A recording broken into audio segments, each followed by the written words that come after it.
Hi guys, Hope here from Hope TV, and welcome to my live video. In this video, I'm gonna try and talk about how I started out, to end up becoming a consultant, and also this is just also to carry on from the last video I posted about how to become a consultant. So, what I do for a living these days, I'm a communications consultant. So I create visibility and brand awareness for individuals, for organizations, and for like for causes, for NGOs.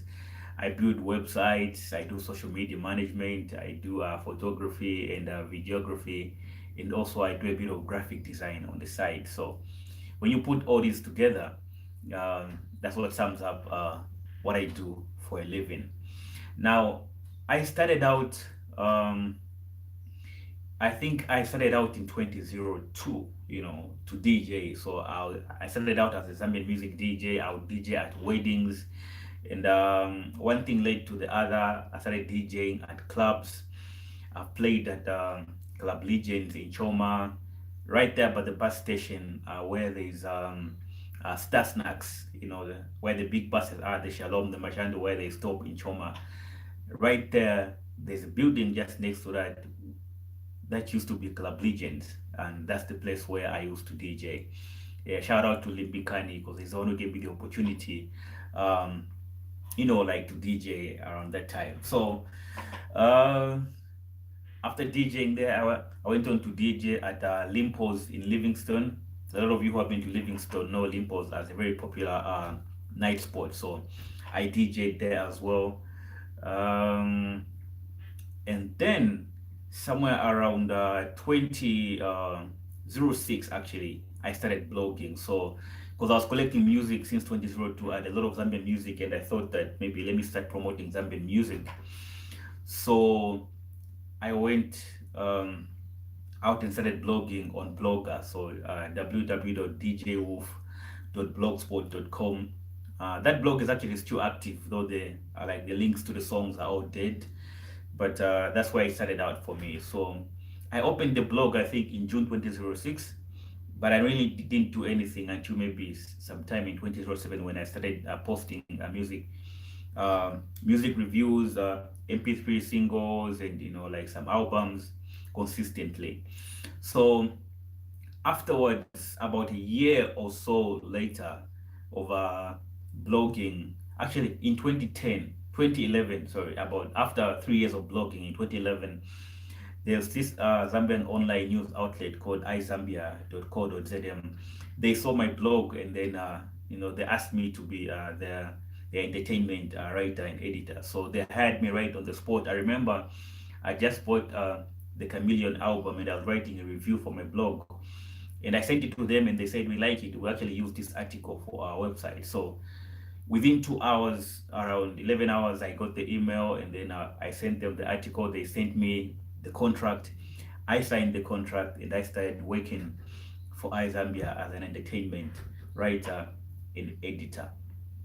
So for me, that was really like start now, like moving from DJing at weddings to DJing in the club to promoting Zambian music to actually now, getting paid to write. Because I never used to make money on my blog. I mean, I had some well wishes from the USA who used to like send money sometimes, just to appreciate the stuff that I was doing so that I could buy internet and things like that. They'll send like $20, $15, $50, but that was it really. But this job was my first paid writing job as an entertainment person. Fast forward, so like when I saw this opportunity, now I started looking for ways to improve my education as well, because at this time I just left grade 12, and I didn't have any like tertiary education.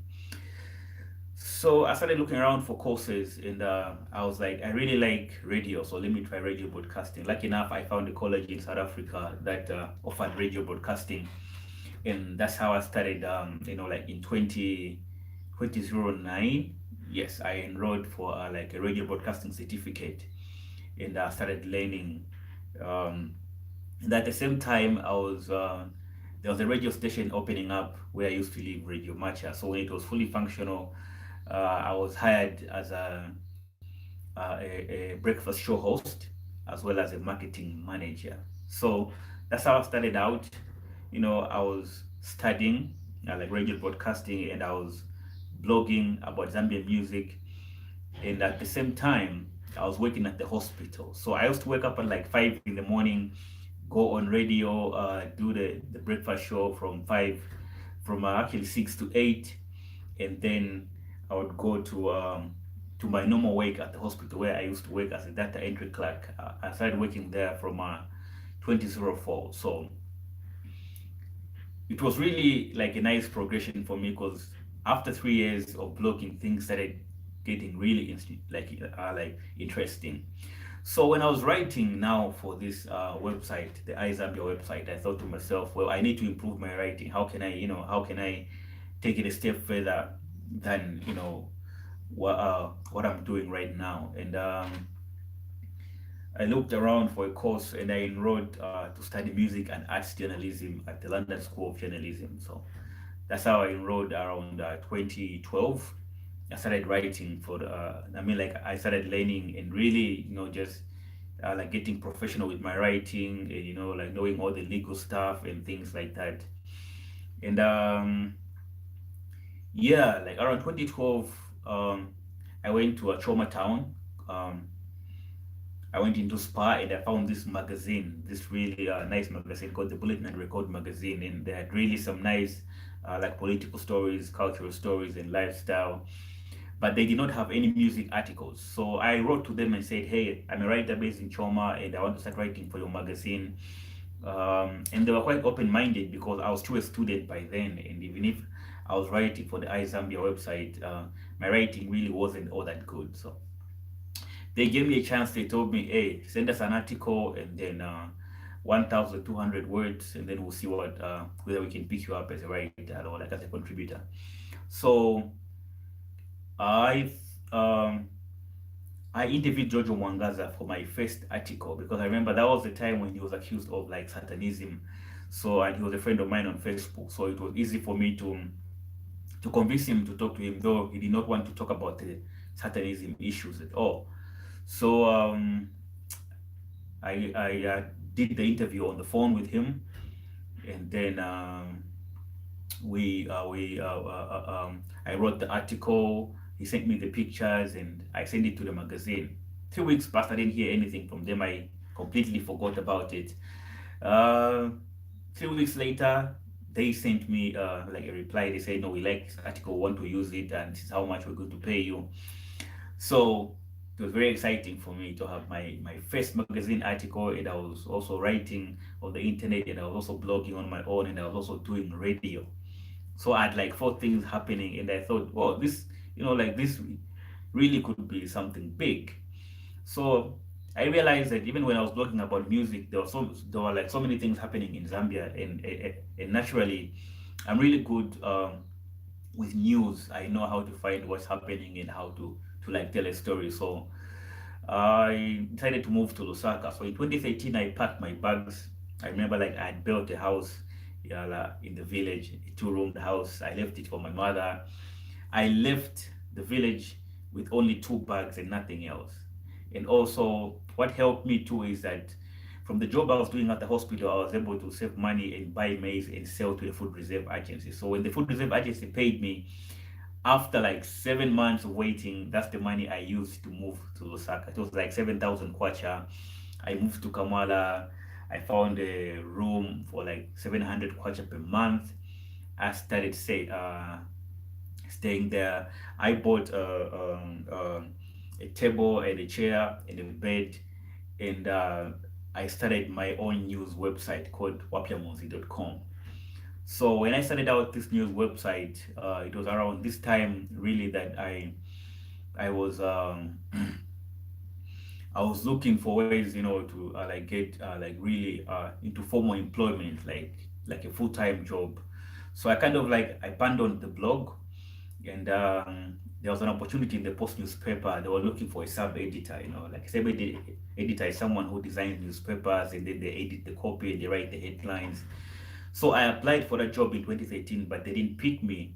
And then a year later, I applied for the same job again because they advertised it. So lucky enough, this time they picked me. So that's how I joined the Post newspaper as a sub editor and like a writer. So I branched off from writing about music articles. I started writing business and lifestyle and cultural stories as well, while I was doing my full time job of like um, designing and laying out the newspaper. It was a quite nice job. Yeah, like the money wasn't all that good, but it was good for my experience because I really enjoyed it, even though the working conditions were horrible because there was no time off, and even like the time off, you'd get time off on a Wednesday. That means you're working on the weekend, and then you go to work at 7 in the morning. You go home to sleep at like 22 in the morning. I mean 22 at night. So there was really no time, like to socialize or anything like that. But that gave me the opportunity, to focus on my studies because when I joined the Post newspaper, I also enrolled for to study sub editing and design at the London School of Journalism. So that's how I really, started uh, building my like my how you say like my CV. So fast forward, I was at the Post newspaper for 2 years, from 2014 to 2016. I decided to resign from the Post and start my own public relations firm because at this time, a lot of the artists I was writing the articles for were asking me to, to do some PR for them, and I thought it was like a good opportunity for me to actually start out on my own. And that's how I resigned from the Post newspaper in 2016 in April. By the way, they closed the Post in June. In June in 2016. Yeah. So I resigned, and my first public relations client was Dreams, Bashilo Lota Mandevo, the Zambian Dream. This guy gave me an opportunity for me to do PR for him, and I started putting him in magazines and like in newspapers. Whenever he had a new song out, whenever he had something special going on, I would interview him, write a story about what was going on, and then I like give him publicity. This was around the time that Dreams had the song, the Irene Mamilima song. It was popular with like in the street, but he was not getting any like corporate gigs. So I think like one of the things that I managed to do with Dreams was really to like give him that brand trust that he needed for like for the corporates to look at him and say this is a respectable artist who is also entertaining. And when they saw him in the newspaper and also like in the magazine, like it solidified his brand. And that was one of the things I think I managed to do with Dreams. So fast forward, I was taking pictures for Dreams had a show in Osaka, and I went to take pictures for a newspaper article, and someone. I met someone there who asked me for my CV, and I sent them my CV thinking I wasn't going to go anywhere. And later they told me, oh, there's an organization that is looking to hire you. So I said, okay, what are they looking for? And they said that they're looking for a junior communications expert. Um, Things went quiet for a while, and then I got a call from the person who was recruiting to go for interviews. So I went for interviews, and I found this amazing white lady, uh, uh, Jessica Van Oslin. So she actually turned out to be my like immediate supervisor when I got the job. So she interviewed me. She looked at the website that I designed, and she saw some of the social media stuff I was doing. She looked at the pictures I was doing and the videos because they were looking for someone to do websites, social media management, videography, and photography. And I was doing all these things in my PR business. So that's how I got hired, and that's how I got my first consultancy job. It was a 2 year contract, and they were paying me $250 per day. So for 8 hours, if I do 8 hours of work, that's how much I was getting paid. Of course, they would give me days to work in a month, not the whole month, but it was really like a lot of money at the time for me, and it really helped me personally to to take care of my family. And I remember like just buying a car from my third paycheck, I went on B Forward, bought a car, bought a Toyota Caldina. That was like my second car actually. So I bought a car and I was able to, send money to my mother back in the village and just like live the kind of life, have some money in my pocket. But also it showed me the opportunities, that would come from me taking this work seriously. So I opened up my own website, then my own consultancy website, and um, one opportunity, came after the other. When this contract ended, I did some work for some firm in the UK called the Extractive Hub. I did some work for the World Bank, and I did some work for the Ministry of Mines. I did some work for the Zambia Chamber of Mines. I did some work for Facebook.org. Yeah, so it's really been quite an amazing journey into consultancy for me from a guy who used to DJ at weddings for food. Yeah, so that's one of the things that I wanted to point out using my personal example to show how you can get into consultancy. So the first thing is, like I said in the other video, have a proven track record of your work. People need to see what you have done, and also you need to have a presence online. So have a website, have social media, Facebook, Twitter, and also things like that, and have your own equipment too. It helps when you're negotiating for your pay, because a lot of times as a consultant you're supposed to be able to have, like the tools that you're going to use to do the job. And also, even like when you're negotiating for your pay, you have to factor in things like, are they going to pay me for transport, like for logistics? So if you have your own equipment, you can charge a bit more. And also, if you have like your own car, it even helps further, because by then you can put transport and like in the package that you want them to pay you. So I'm just getting started actually right now in my consultancy journey, and I've done a lot of work for a lot of organizations. But one of the things that I've realized is that consultancy gives you time, to do other things on the side, because most of them are short-term projects and they really pay well if you really know your work. So I've been able to do other things on the side, which I'm doing besides my consultancy, and I can't say it at the moment. I want it to be a special announcement when that time arrives. But that is how I started out, and this is my story. Hope, formerly known as DJ Roof, uh, Hope TV. Thank you guys for watching.